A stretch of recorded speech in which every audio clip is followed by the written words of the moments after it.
Hello and welcome to my second video. I'm going to start off by saying that if you guys don't have a software at home, you can access the software online uh, by using TeamViewer. This is a free software you can download online. And if you have a good relationship with your ex-teachers or colleagues at work, they can let you borrow their computer.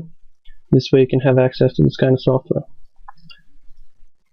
Now, picking up where we left off, I'm going to remind you that in our first video I've designed, assembled, and stress test only the components as if they were glued together. On this video I'm going to continue by stress testing the assembly of the components, and that's going to be mainly bolt connections and welding assembly. So on this example we have the X rails on the rail support that are going to be bolted, and we're going to stress test that bolt assembly to the conditions that we've stress tested only the components glued together. Okay, so for this simulation I'm going to be using the catalog recommendation of this cutout and this second assembly fixing the rail to the rail support. Now I've already done the simulation, I've optimized it a bit. For comparison, this simulation takes over 1.5 hours, while the simulations before took between 5 and 15 minutes. So it's good to pre-simulate the components with the faces glued together before you're simulating an assembly, because it's going to take a lot of time. As in simulating the assembly, we define the elements just as before. We apply the fixing constraint on the back, the load on the cage, and the faces. Now, instead of being glued, we select no penetration, select the faces. The computer is gonna do the connecting, and then we move in between each and every faces. Like this is one example of facing an aluminium to cast iron, and we have to specify a coefficient of static friction. In addition to that, we're going to add the bolt, like this one, on the same faces, and on the bolts we select the material, the bolt. We have some selecting options here, and what is important on this software, I guess it depends on the software you're using, you have to specify the pre-stress force. So that's how you mainly simulate the assembly of bolts, of specifying the static coefficient friction and the pre-stress force of the bolt.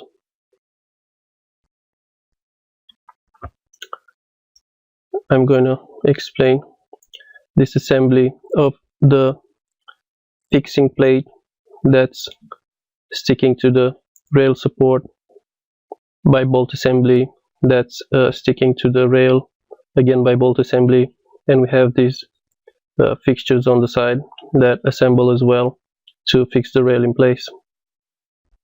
Now we're going to look at the results, and we can see that the total displacement is under 1 micron.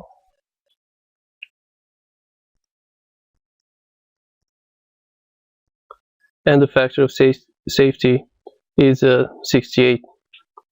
So this assembly passes the simulation. I'm going to verify it in the Y direction, but I'm pretty sure it's going to pass. And this is simulating the assembly in the direction Y minus. The total displacement is a micron, and the factor of safety is 55. So moving on to the vertical block, we're going to try to do the same thing. The fixed positioning is on the places where the cage is mounted. They're going to be bolted to the cage support. The cage support is going to be bolted to the fixing plate, and this hold 90 degrees block, which again is going to be fixed to the rail supports and the rails all the way to the vertical cages. I've done the same thing as I showed earlier. This one's hurting my PC already. There's a slight chance this one's gonna work. This is in a professional computer. Okay, so I've tried the simulation, it doesn't work. So we're going to switch. In case you come up with this situation, we're going to switch this vertical block simulation as a whole to taking it in parts. So we're going to simulate the cages to the cage support to the fixing plate. Same thing on the vertical rails, cages to the rail support to the fixing plate. And then we're going to take these off and we're going to simulate the fixing plates at the 90 degrees by themselves. So here we have the first part. We will cut it off, just left a quarter. The fixing faces are where we cut the faces off and where the other plates mount. So the results are displacement of under 1 micron and the factor of safety of 80. And again, here we have on the y-axis a cutoff of the cages pulling on the rails, pulls on the rail supported, pull on the fixing plate.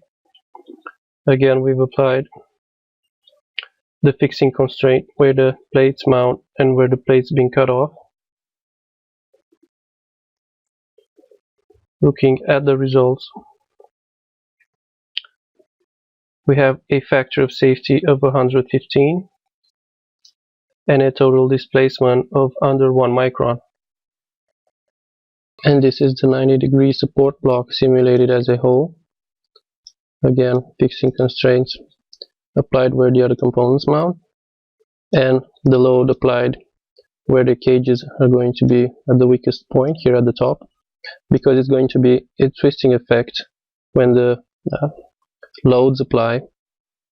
I've applied half the force on the X plus and half the force on the X minus, and we're going to look at the results.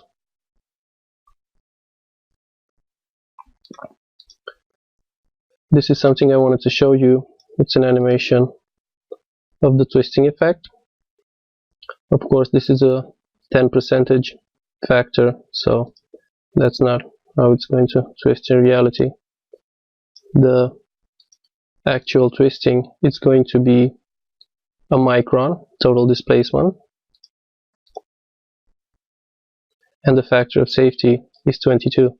So this block passes the simulation as well. You want to close the simulation.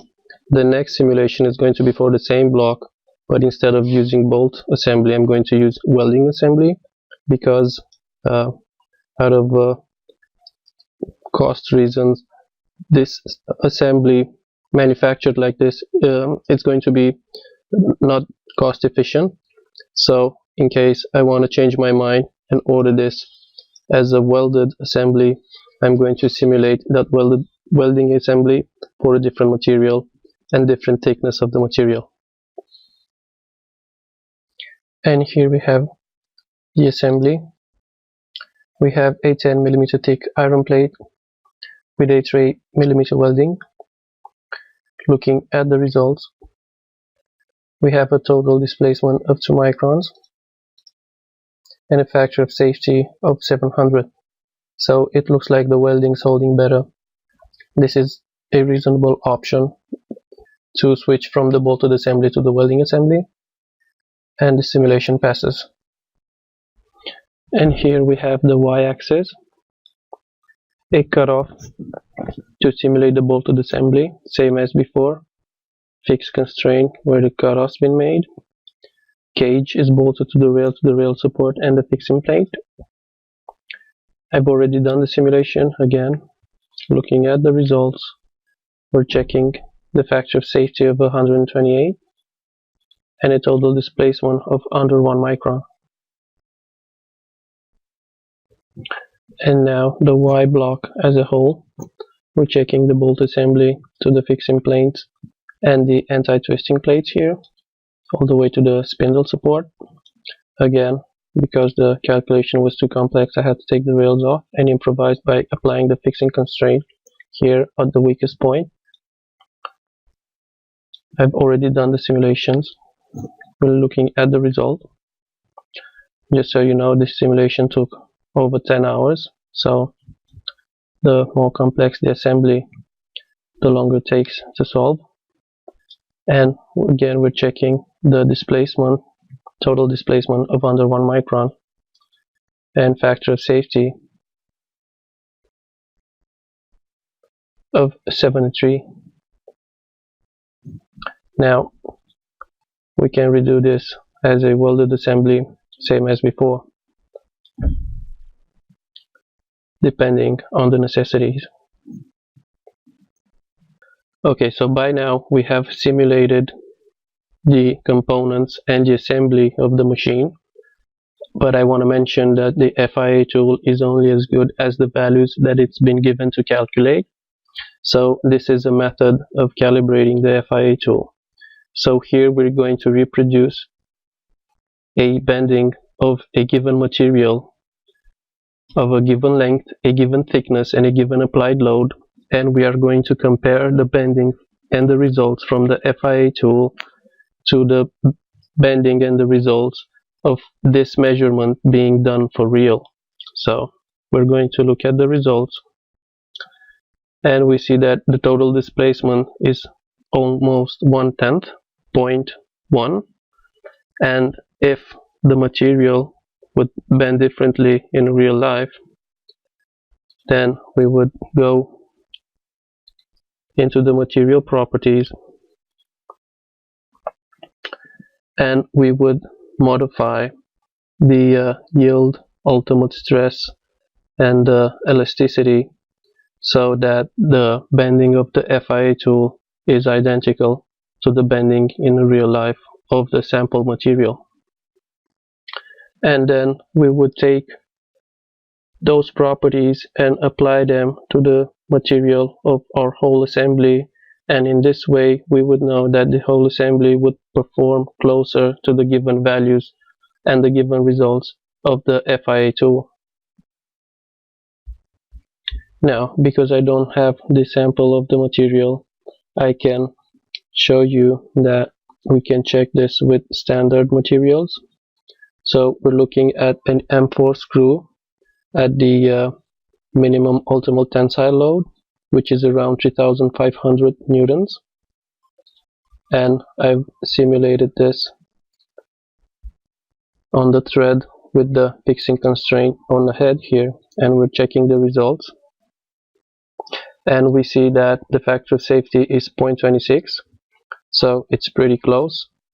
But materials that aren't that standardized, like aluminum plates, iron plates, and so on, I'm going to wait on the material sample, test the material properties, and then apply those properties to the whole assembly and redo the simulation for a better refinement of the machine performance.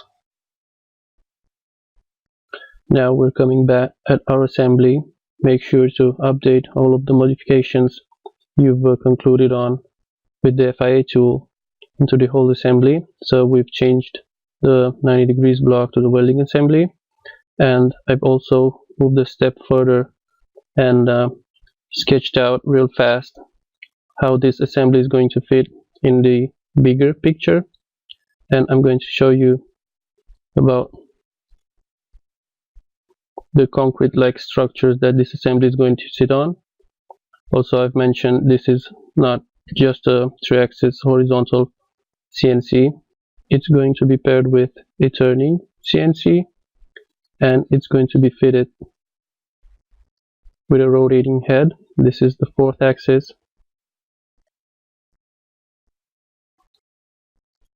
and this is the turning on the left side and the sliding turning on the right side.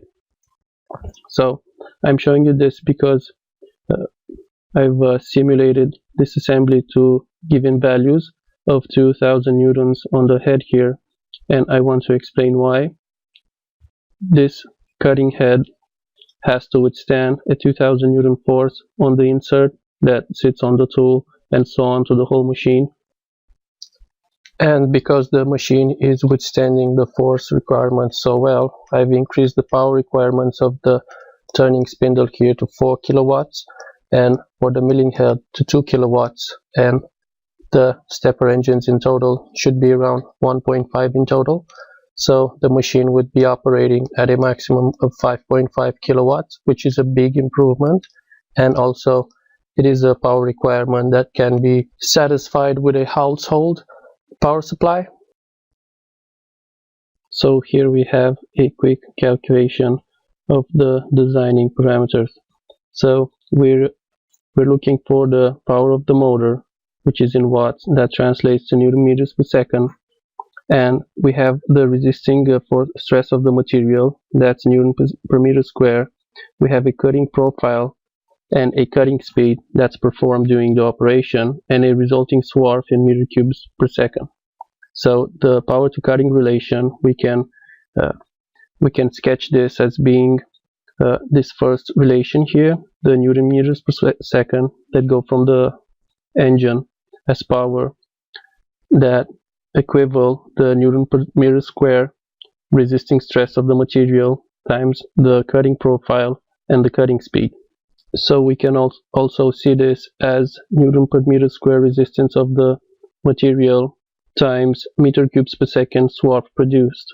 And here on the left here we have an example of aluminium being cut. It has a 69 megapascal resisting stress, and we're cutting at a depth of 1.6 with a 0.2 feet per tooth, and we're interested in the 2000 newton limit on the weakest point of the milling arm, and a 4000 newton limit on the turning spindle of the turning, and we're interested in a constant power to diameter transfer. So we're calculating the cutting speed, which translates into rotations per second. So our cutting profile, as showed here in the relation, is 1.6 times 0.2, which is 0.32 millimeters square, which translates to this meter square.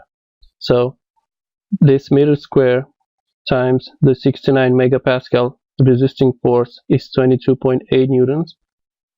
This profile is going to be pushing on the cutting insert with 22.08 newtons, and depending on the speed that this profile is being cut at a 2000 newton limit, that's a 19.5 meters per second, which translates to 90,500 millimeters per second for the milling head, and for the 4000 newton limit on the turning, as I've shown here, translates to 181 meters per second, which is 181,000 millimeters per second.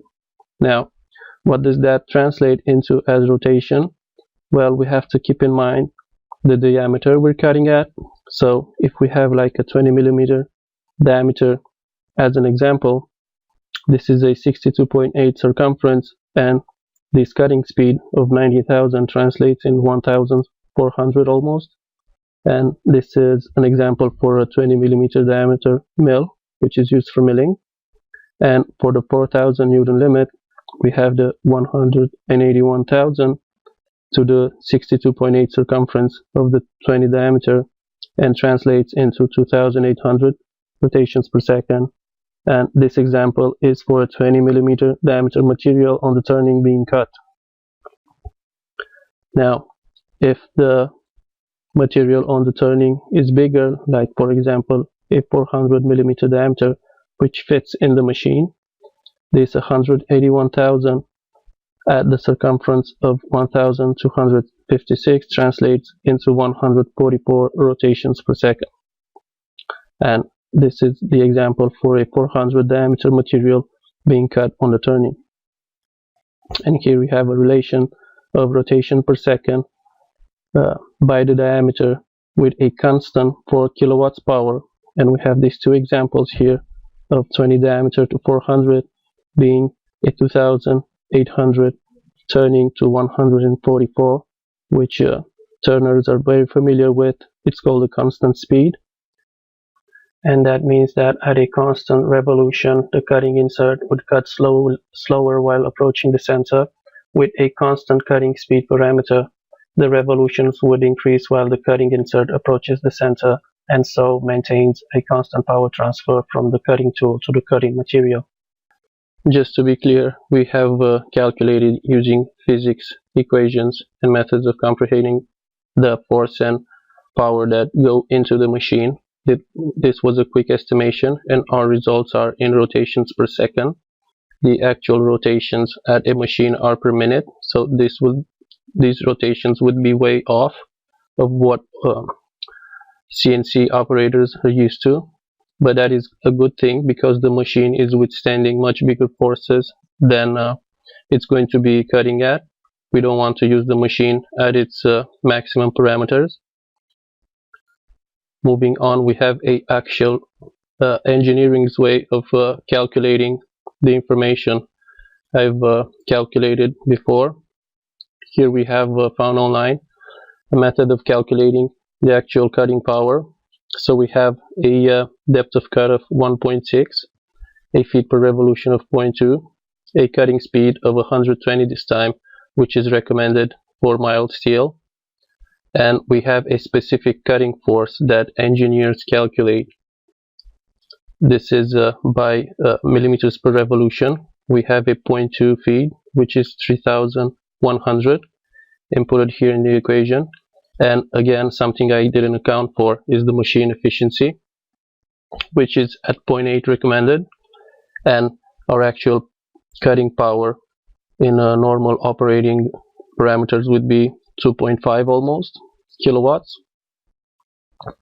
The rest of the power goes into the machine efficiency as heat, friction, vibration, radial movements, small radial movements, and the wear of the machine over time. So we are not designing a machine that we're going to be using at its maximum parameters, and it wears down fast. This being an example for the actual power for turning while using a specific cutting force that material engineers calculate using a specific cutting force equation that again I have found online. They're using a material table for the material classes with the equation of the material specific force times the thickness times the angle of the cutting insert, and so on. They come up with these tables of specific cutting power. And we're moving on to the cutting power of the face milling. We have the same equation adapted to milling.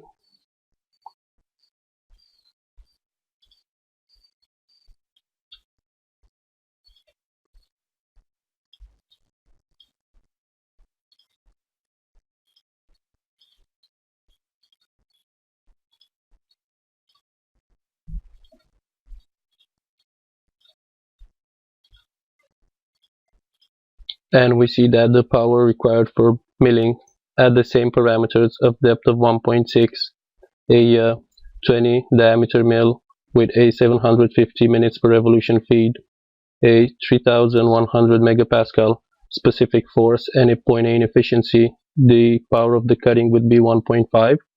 And again, this is for mild steel, not aluminium, as I've quickly sketched out some parameters. And as I've mentioned, the rest of the power and the force goes into the efficiency loss of the machine and the wear over time. Now that we've fitted this design into the cutting parameters, the power requirements, and so on, we consider this design approved, and we're going to be moving on to the second stage of designing, which is drafting. We're going to take this assembly and draft it in components, sub-assemblies, and assemblies, show how they fit together so that the manufacturing team knows what we want with this assembly. And here we have a very basic draft assembly. Almost every CAD software has an exploded view option, which is, in my opinion, the most basic way of showing an assembly, how it fits together. Here we have an example of the X block being mounted on the Z block and so on the Y block and the Y arm.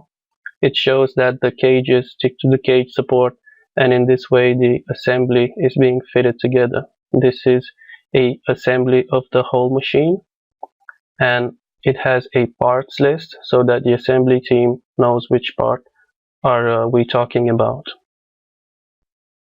And now we have an assembly tolerance draft. On the parts list we see that it's only the X block and the Z block that are being assembled, and on detail A we see that the back of the cage is at a 90° with the length of the rail within a 0.01 tolerance. This ensures that the y-axis and the x-axis are at a 90° angle. And also we see in detail B here that there's a parallelism between the back of the cage and the underside of the rail.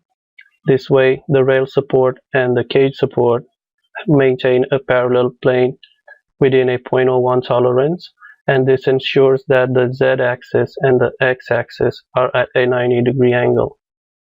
And now we have a tolerance assembly draft of the Z block, the Y block and the Y arm. Here we have the Z block, the Y block and the Y arm. On detail A we see that the rails support and the cage support again have a parallelism of a 0.01 tolerance. This ensures again that the Y block is at a 90° with the X block and doesn't swing around at different angles.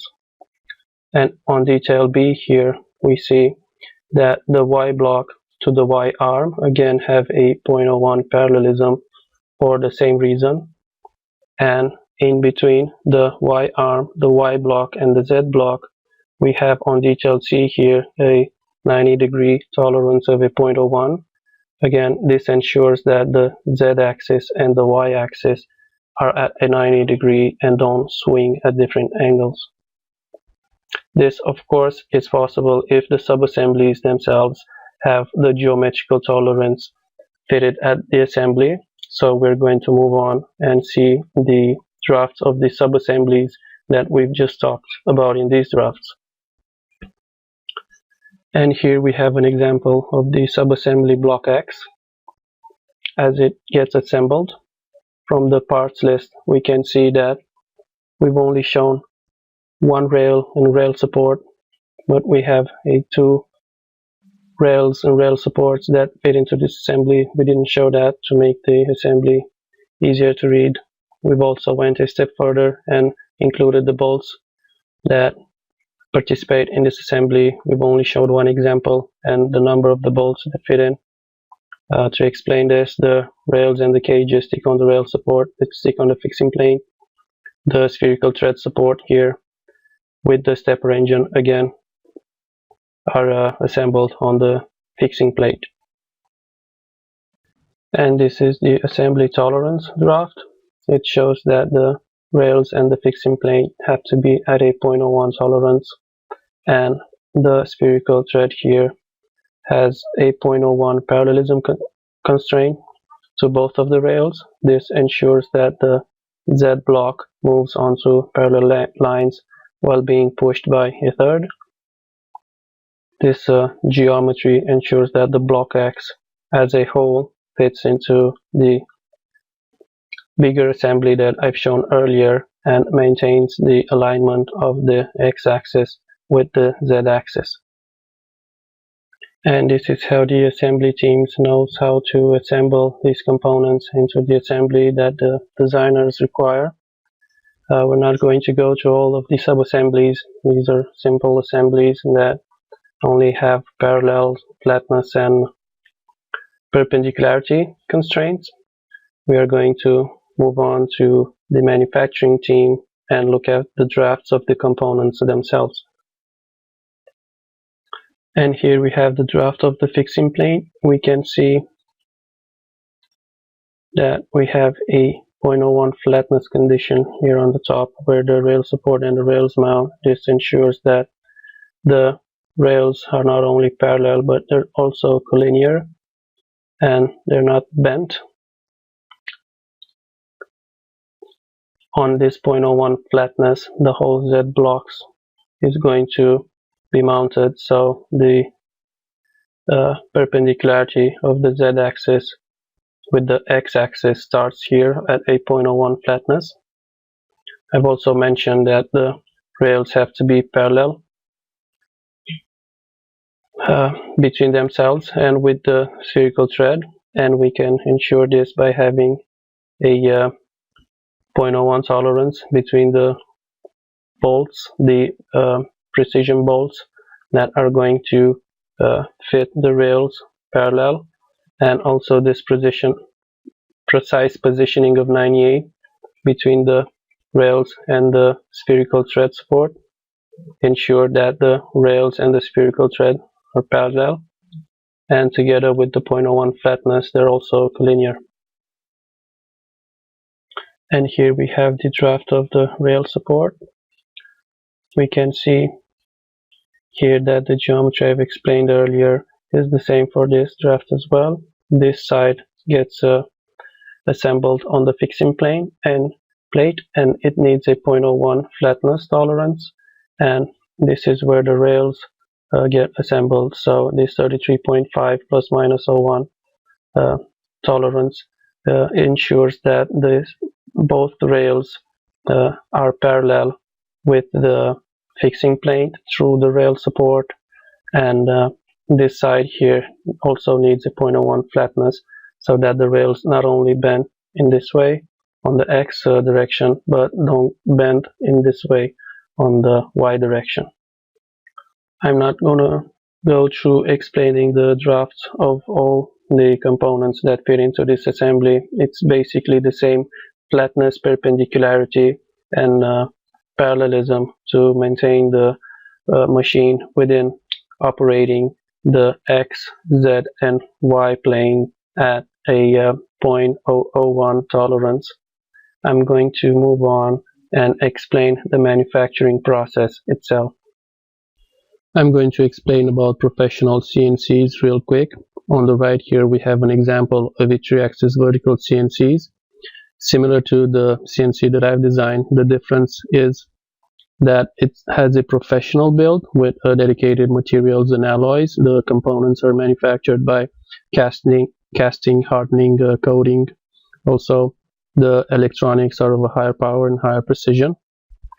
But similar to the CNC that I've designed, it has a virtual space in which the geometry of the axis and planes that I've explained, the stepper engine produces the incremental movement for the tools to perform the cutting required to the tolerance of a micron. Depending on the number of axes and the geometry, the CNCs also differ. But for the stepper engine to produce that incremental movement, the calculator of the machine requires a numerical command code that includes settings for the machine, settings for the tools, and settings for the geometry that it's about to perform to cut the required part to the tolerance desired. In this type of machine, the components that I've designed are going to be manufactured. The operator sets the machine by putting the raw material, the tools, and the numerical command code, and operates the machine by setting the dimension at which the machine cuts the material. Now, about the numerical command code I've talked about earlier, we're going to go through some fast examples here. This is an example of the FANUC numerical code command.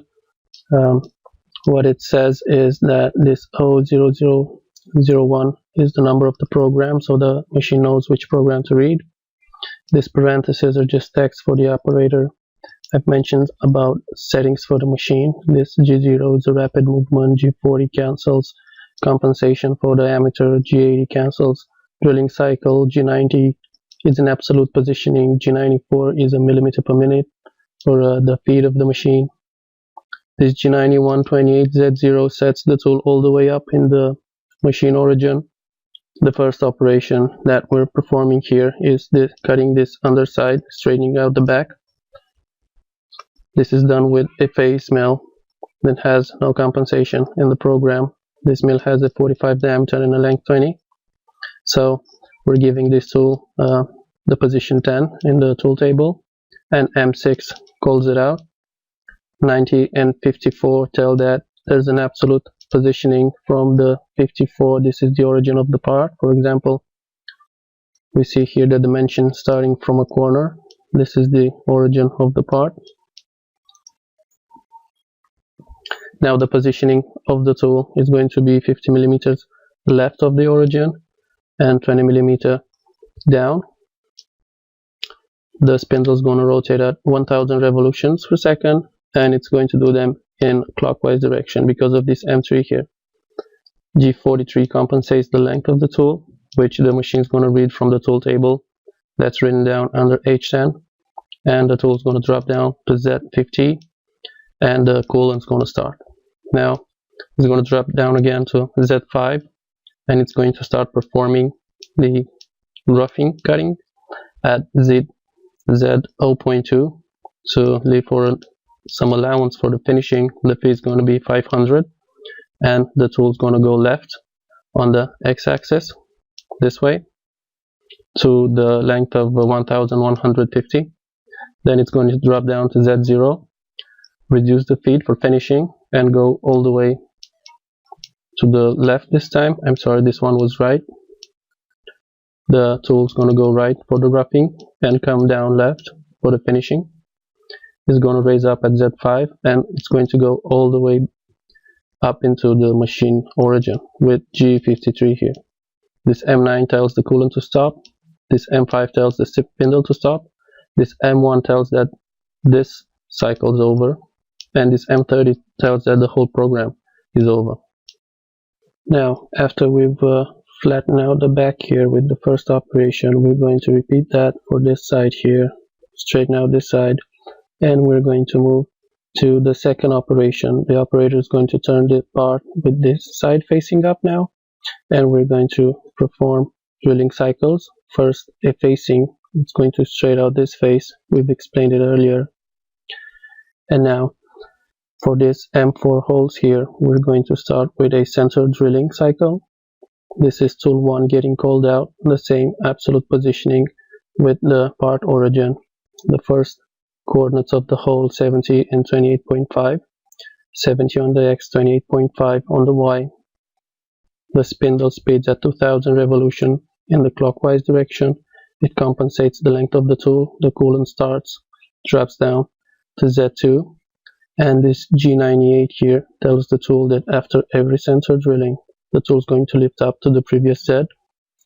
The G81 is the actual center drilling cycle that's performed at the depth of Z-1 with 120 feet, and these are the coordinates for all the holes, 190, 310, and so on. After the center drilling cycle is performed, the G80 cancels the drilling cycle. The tool lifts all the way up, stops the coolant, stops the spindle, and this whole operation is stopped. After the center drilling, we're doing the drilling for the M4 hole. This is with a 3.3 diameter drill of a length 15. The tool gets called out. The origin of the part with the first coordinates, the spindle speed, the length compensation, the G98 that tells after every hole the tool lifts up at Z2, and this G73 cycle is a pecking cycle that breaks or fragments the swarf for every millimeter. This means that till depth 12, the drill is going to go millimeter by millimeter, and it's going to fragment the swarf without lifting up. That is a G83 cycle. The G73 just stops the drill after every millimeter just to fragment the swarf. The feed is 120 millimeters per minute, and these are the whole coordinates, cancelling the cycle, lifting the tool up, stopping the spindle, and the operation. Now for the tapping cycle of the M4, we're using an M4 tap of length 15. This is tool 7 getting called out. The origin of the part, the first whole coordinate, compensating the left, positioning at Z2, and for tapping, we're using G95, which tells the machine to feed at millimeters per rotation. The G98 and the G84 is the actual tapping cycle. It pecks at 3 millimeters and goes all the way to depth 10 at a feed of 0.07. That means that it's going to go 0.07 millimeters down for every rotation which is the pitch of the M4. And these are the coordinates of the hole, cancelling the cycle, switching back to G94, which is millimeters per minute, lifting the tool up, stopping the spindle, stopping the cycle, and stopping the program completely. So by now we've cutted these three faces here, the underside and these two lateral sides. The only side that's left cutting is this side here, showing faced up. I have manually written a numerical command code for that one as well, but I'm going to explain it differently. I have this free trial version of Chimco Edit I found online. This is our part here.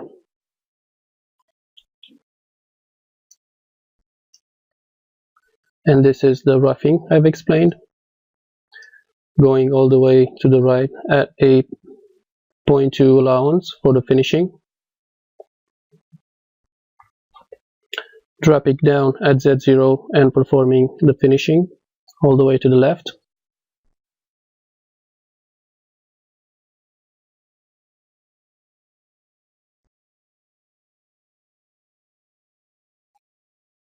Now this is the center drill, goes at every hole coordinate and performs the center drilling.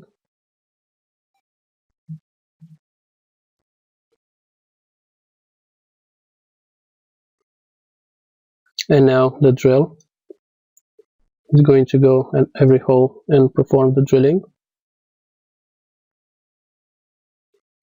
This is the pecking I've explained. It's going to stop for every millimeter to break the swarf.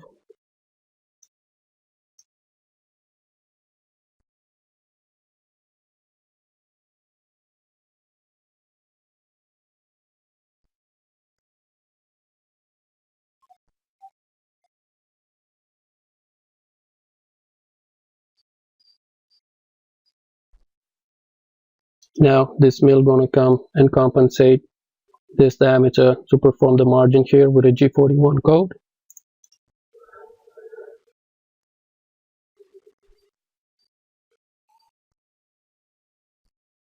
And it's going to cancel that compensation with a G40 code.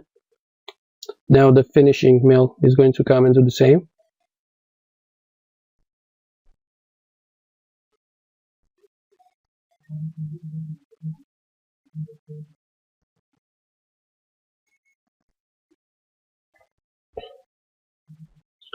And now we have a slot drill that performs the 50 diameter 8.8 depth.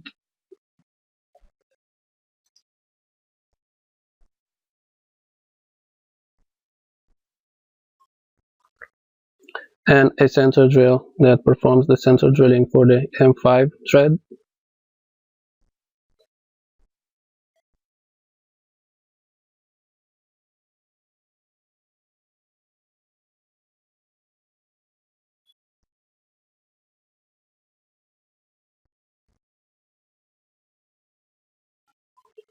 The 4.2 drill that's going to do the drilling for the M5 threads, again with the pecking cycle.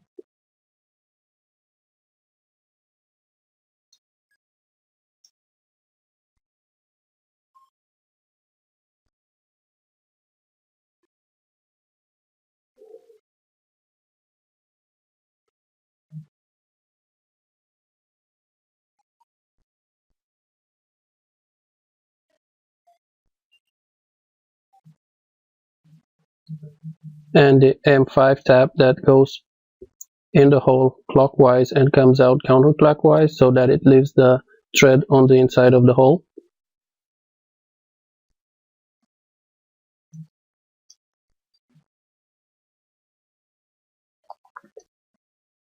And now this program's completed as well. By now this part is manufactured. The operator normally checks the dimension so that it is in tolerance.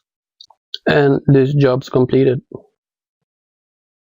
This was but a small example of how these parts are going to be manufactured piece by piece, then assembled into sub-assemblies and bigger assemblies to the whole equipment. In my next video, I hope to come across a more professional CAM software, which is computer-assisted manufacturing, to show the true capabilities of CNC manufacturing. I hope you enjoyed this video and remember to have fun at work.